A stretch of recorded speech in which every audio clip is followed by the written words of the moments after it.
Mating kanina sa bansa si Ukraine President Volodymyr Zelensky at malugod itong tinanggap ni Pangulong Ferdinand R. Marcos Jr. sa Malacanang.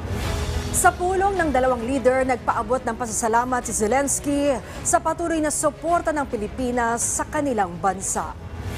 Nais din ni Zelensky na magbukas ng embahada sa Pilipinas at pagpapalakas pa sa kooperasyon ng dalawang bansa. Yan ang ulat ni Alan Francisco.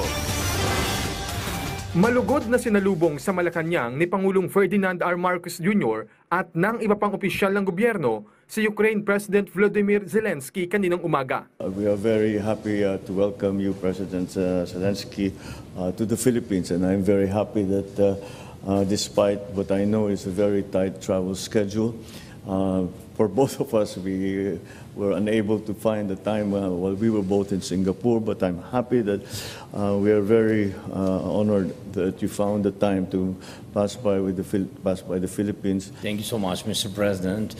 Your team, we are very happy to be first time in Philippines. I'm sure not last. Thank you for this invitation. Sa bilateral meeting ni Pangulong Marcos at President Zelensky, palalakasin pa ang diplomatic ties ng Pilipinas at Ukraine na higit 30 taon na. Nagpasalamat din ang Ukrainian President kay Pangulong Marcos dahil sa suporta ng Pilipinas sa kanyang bansa. And we are very thankful to be in your country and which supports Ukraine, our territorial integrity and sovereignty.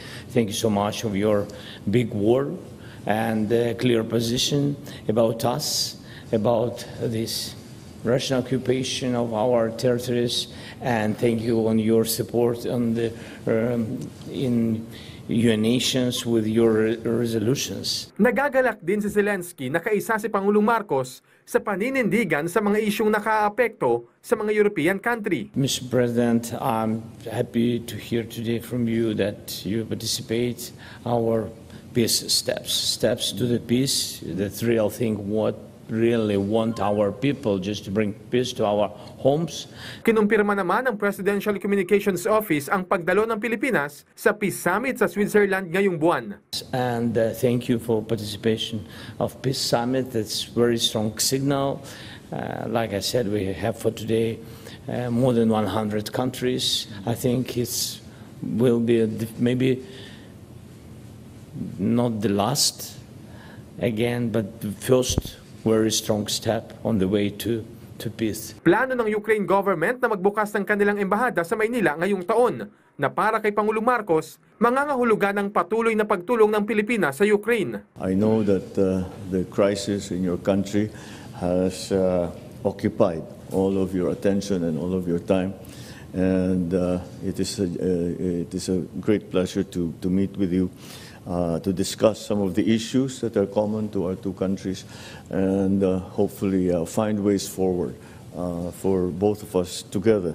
Ibinahagi rin ni Pangulong Marcos na walang patid ang pagtataguyod ng Pilipinas sa International Rules-Based Order. But once again, I wish it were under better circumstances, but I am happy that you are able to come and visit with us, Mr. President. Samantala, hiniling din ni President Zelensky kay Pangulong Marcos na magpadala ng mga Filipino mental health workers sa Ukraine na makatutulong sa kapakanan, lalo na ng mga sundalo sa gitna ng krisis sa kanilang bansa. Ipinagmalaki naman ni Pangulong Marcos na kilala ang Pilipinas sa pagbibigay ng dekalidad na healthcare na bahagi ng pangako ng bansa sa United Nations. Ipinangako niya ang pagtulong ng Pilipinas sa mga sibilyan at inosenteng nadadamay lang sa giyera. April 7, 1992, nang naitatag ang diplomatic ties sa pagitan ng Pilipinas at Ukraine. Noong 2022, naging pang-90th trading partner ng Pilipinas ang Ukraine. Dating nasa 200 ng Pilipino sa Ukraine. Pero dahil sa nagpapatuloy na Ukraine-Russia crisis,